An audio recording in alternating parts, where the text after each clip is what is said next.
partecipare al convegno. Sì, vi prego di scusarmi, ma il mio italiano non è sicuro e parlerò in francese, sarà meglio.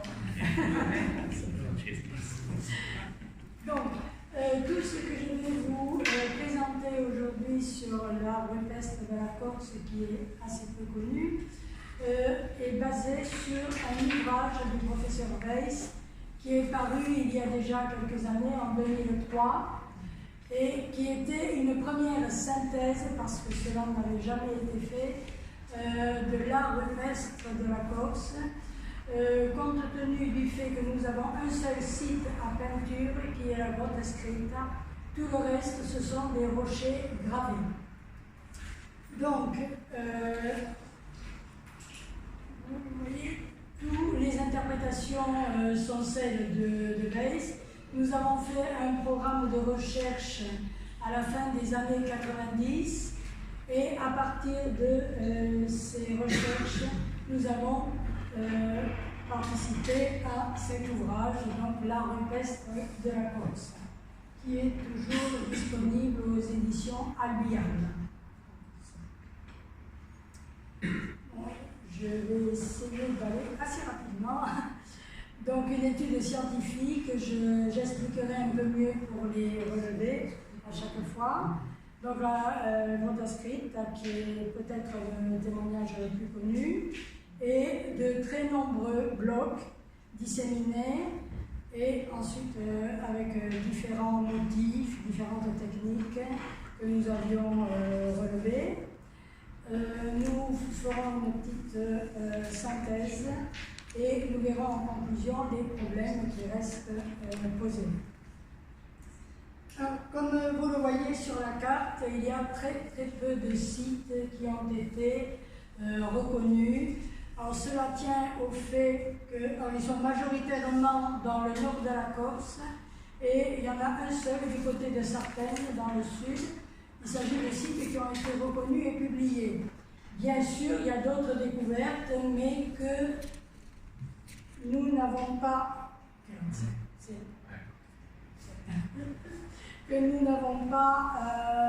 pu valider parce que nous avions suivi une méthodologie scientifique, donc on ne pouvait pas tout retenir. Comme vous le voyez, il y a 3 sites à la base du 14, dont la fameuse Grotta Scritta. Et à côté de la Grotta Scritta, il y a un petit auvent à gravure aussi, qu'on a appelé Grotta Scritta 2. Vous avez ensuite un gros ensemble, très gros ensemble à Castagniccia, qui est une région de moyenne altitude, à la végétation très dense.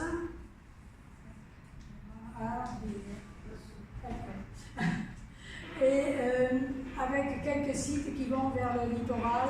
C'est une zone de village plutôt, donc une concentration près des habitations, mais avec des sentiers qui ont été fréquentés et qui le sont encore de nos jours. D'ailleurs, j'en parlerai un peu mieux, nous avons répertorié d'autres sites, d'autres rochers, en faisant l'étude du plus gros, qui était la Pedra Frigiada. De l'autre côté, vous avez le groupe du Falasorma. Alors bien sûr, je ne prendrai que quelques exemples dans chacun des deux groupes. Faute de temps, l'article sera plus complet. Donc là, c'est un ensemble un peu particulier. Vous avez dans le centre de la Corse de très hautes montagnes, notamment la vallée du Miolo. Et le rythme pastoral, c'était 6 mois l'été en montagne, 6 mois dalla montagna alla piaggia, dalla piaggia alla montagna. Donc la répartition de la vie pastorale qui a entraîné ces passages successifs sur des sentiers où se trouvent les fameux blocs gravés. Un dernier ici qui est celui de la forêt de Tartagine, qui est le seul avec des piquetages et qui montre des figures encore non identifiées. J'y reviendrai, donc je prendrai un exemple dans le groupe de Cambia, un exemple dans le Falasorma et ensuite donc le Ginepage. Donc le site, l'environnement de la grotte Ascrite, comme vous voyez, c'est assez pelé, c'est à mi-pente. Donc il y a le rocher où se trouve la grotte, enfin c'est un auvent. C'est un auvent, vous voyez la coupe, c'est très malaisé d'accéder, mais on peut tenir assis et ça pose évidemment le problème de la fréquentation et de la dégradation. Vous avez une vue globale des peintures et vous pouvez mieux le voir sur cette photo. Il y a un ensemble de microtaphones qui ont servi à Weiss pour l'analyse plus fine de l'ensemble des peintures. J'ai remis là quelques relevés qui avaient été faits précédemment, avant l'étude de Weiss, qui elle se trouve en bas à droite. Et vous voyez que l'étude que nous avons faite était beaucoup plus complète parce qu'elle tenait compte de la microtopographie et elle était faite à base de carroyage. Et je vais y revenir un peu plus en détail. Mais l'ensemble des sites, des signes les plus caractéristiques avaient déjà été relevés. Mais ce n'était pas exhaustif. Donc, le programme de recherche, je suis désolée, je n'aurais pas dû mettre de couleur. Weiss a identifié 6 phases de réalisation en partant du cartouche ici, du numéro 1 à 7, en tenant compte de la symbolisation du personnage, mais en tenant compte aussi des signes associés, des points ou des traits qui étaient associés aux figures, chose qui n'avait pas été relevée précédemment. Donc, première phase en bas, seconde phase ici, et on a noté la présence du point à côté de la tête du personnage qui est vraisemblablement revêtu d'un casque et d'un appendice caudal plutôt qu'un sexe surdimensionné. Et ensuite, donc là, les 2 petites niches centrales. Cet ensemble formant un tout. Ensuite, les autres superpositions des 2 cavaliers, figures avec cavaliers, qui sont vraisemblablement postérieures, d'époque proto-historique, qui avaient été relevées et qui sont encore très très visibles en rouge très foncé. Et enfin, association à la figure masculine du triangle pubien, symbole féminin. Et là, on voit que l'outil a changé. C'est une sorte de bâton d'ocre qui a été utilisé, comme pour le signe qui se trouve au-dessus. J'ai oublié cet ensemble-là qui arrivait ensuite avant le signe là. Hop là. Donc, les comparaisons que l'on peut faire, bon, il y a toujours le petit personnage bien connu du Valcamonica. Vous noterez aussi le point qui se trouve là. Alors, à mon sens, les datations, les confrontés les plus intéressants sont avec la petite grotte de Valdecaballos. D'abord parce qu'il y a un personnage quasiment identique au nôtre. Les mesures des figures sont aussi identiques dans les 2 sites. Ça va de 7 à 8 cm jusqu'à 18 pour la plus grande figure. Il y a vraiment une similitude assez frappante. Bon, il y a toujours la présence des points près de la tête, la symbolisation aussi du signe humain. Bon, mais on en trouve aussi ailleurs. Là, j'ai pris les témoignages les plus pratiques. La datation est à peu près identique que Valdecaballos, c'est-à-dire néolithique terminal, chalcolithique ou début de l'âge du bronze. Interprétation, un site qui servait vraisemblablement des rituels d'initiation. Basta così. Il est difficile d'aller au-delà. Mais ça ne semble pas être un site funéraire. C'est plutôt un site de vie. Et dans l'environnement, on a trouvé quelques éléments néolithiques. Et un peu plus loin, à la base du cap, vous avez le Nebbio, où il y a des statues menhirs. Et un peu plus loin, la région des Agéates, où il y a aussi des témoignages mégalithiques. Donc, un environnement assez important. J'en viens à la partie la plus importante en quantité. Alors, les relevés, là, il s'agit d'une photo qui est prise le matin avant de la répartition des équipes. On était par groupe de 2 ou 3 avec des fiches à remplir. Les outils, fin des années 70, pied à coulisses pour mesurer la profondeur des incisions, les différences, reconnaître d'abord la nature des signes gravés, incision ou pas, naturelle ou pas, cupule naturelle ou pas, etc. Les associations, et un qui prenait les mesures, l'autre qui notait, et le tout étant refait, comme vous le voyez au premier plan, étant reporté ensuite sur papier millimétré, de façon à avoir une vue la plus exhaustive possible. Nous n'avons pas procédé à des frottages, ce n'était pas possible. Alors, il y avait ce type de bloc, vous allez voir un peu mieux. J'ai précisé que 3 autres sites à gravure ont été découverts après la parution de l'ouvrage. Je parlerai de l'un d'eux, qui est la Casa Screbiata, parce que d'abord il est beaucoup plus en altitude, mais au point de vue du nombre de signes, il est le second par importance après la Petra Fregiada. Et il a été, nous l'avons étudié avec la même équipe, sous la direction de Vence. Je suis désolée pour le plateau, je pensais qu'on allait avoir un grand écran. Donc, j'ai remis la carte. Donc, je vais prendre un exemple de la Petra Fregiada, le groupe de la Petra Fregiada. Donc, vous avez vu la photo précédente. Il y a 4 rochers.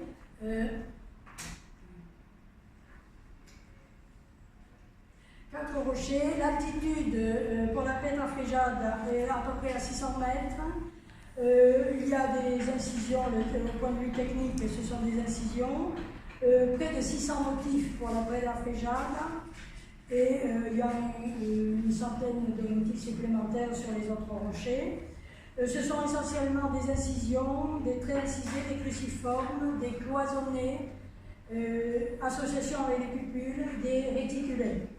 La roche, c'est le schiste pour toute la Castagniccia. La Casa Screbiata, qui est arrivée ici par comparaison, est également en schiste, mais elle est à 800 mètres d'altitude au niveau d'un col, près de 200 signes gravés. Et on retrouve les mêmes, motifs cloisonnés, cupules, réticulés. Ensuite, l'ensemble de Ginepariccia, du Falazorma, là, c'est un peu différent. On a surtout des incisions et des superpositions de réticulés.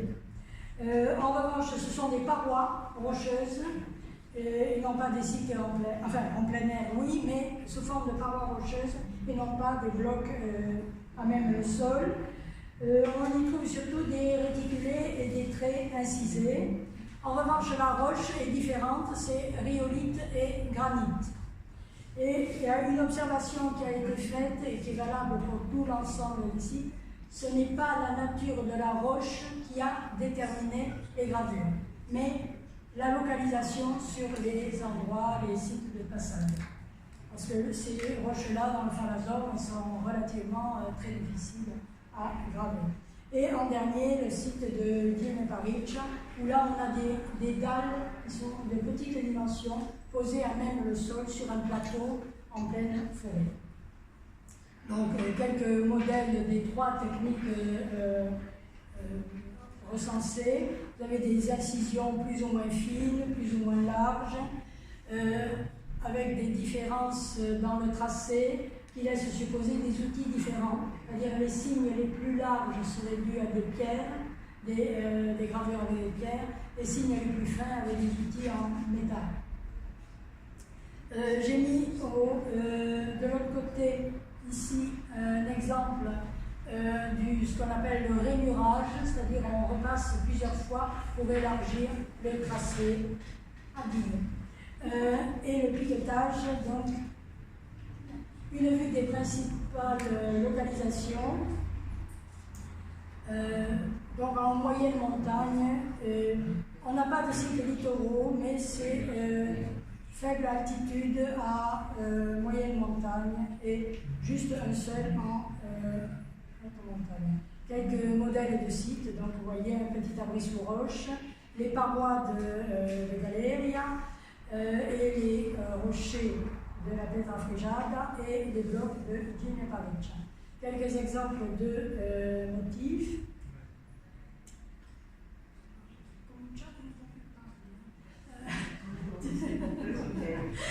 Beaucoup de signes qui sont difficiles à interpréter. J'en ai mis quelques-uns.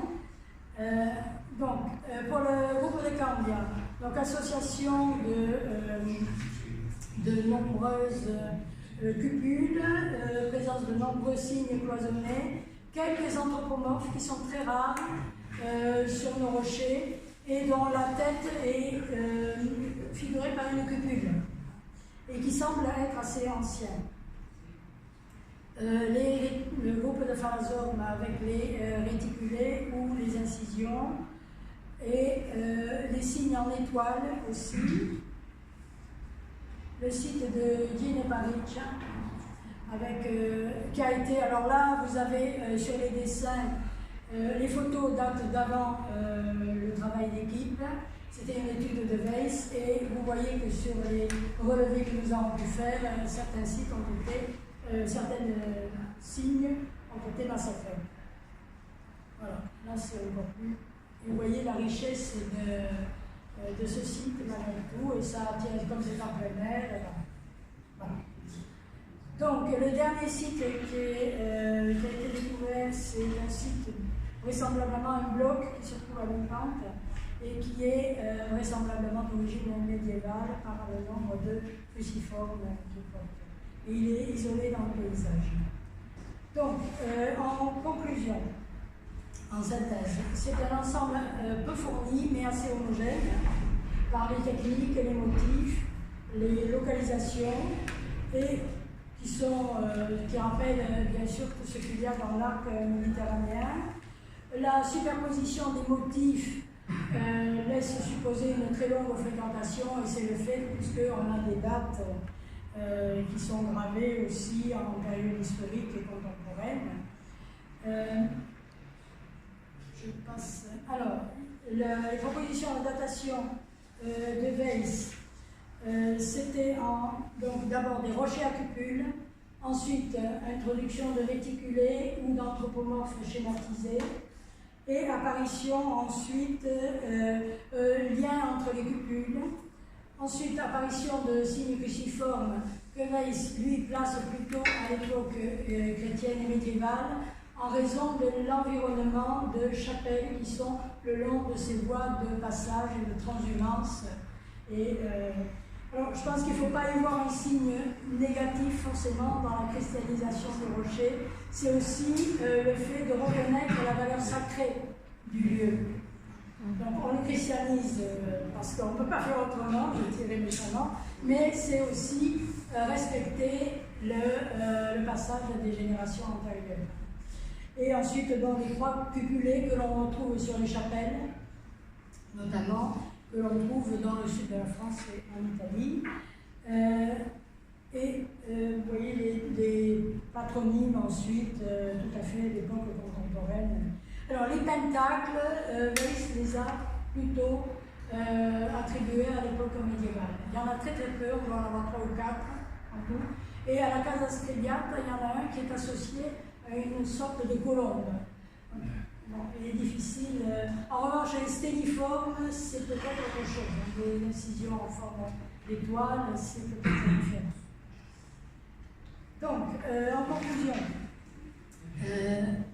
plutôt les plus anciens témoignages seraient d'époque proto-historique, postérieures aux peintures de la Rota Scritta, de toute façon, et surtout historique, avec le Moyen-Âge et l'époque moderne, mais en insistant sur la longue fréquentation de ces voies de passage. Alors, à la différence de ce que les collègues ont mentionné, pour l'instant, il ne semble, j'avais discuté avec Weiss, il ne semble pas s'agir de contrôle de territoire. C'est simplement des signes de passage marqués. Il y a peut-être des traditions qui se sont perdues aussi, ça c'est difficile.